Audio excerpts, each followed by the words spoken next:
দাদা, তোমার কাছে ইংরেজি প্রবাদগুলো অর্থাৎ ইংলিশ প্রবাদগুলো শিখতে আমার বেশ ভালোই লাগে। তাই?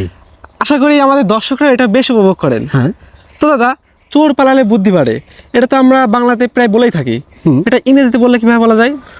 এটার ইংলিশ প্রভাব হচ্ছে to lock the stable when the man is stolen. তাহলে জলে কুমির ডাঙ্গায় বাঘ। এটা আমরা যদি ইংরেজিতে বলি তাহলে বলতে হয় between the devil and the deep sea. কান টানলে মাথা আসে। কান টানলে মাথা আসে। Given the one the other will follow. অতিভক্তি চোরের লক্ষণ। Too much courtesy too much craft. যেমন কর্ম তেমন ফল। As you sow so you reap. কাটা দিয়ে কাটা তোলা। টু সেইট আ থিপ টু ক্যাচ আ থিপ। তাহলে সর্বশেষ একটি প্রবাদ আছে, বলবো? কারো পৌষ মাস কারো সর্বনাশ। এটা তুমি ইংরেজি জানো না? না, একটু বলে দাও। এটা খুব প্রচলিত একটা প্রভাব, আমরা যেটা বলি Nero fiddles while Rome burns. এটা এছাড়াও আরেকভাবে বলা যায় what is sport to the cat is death to the rat.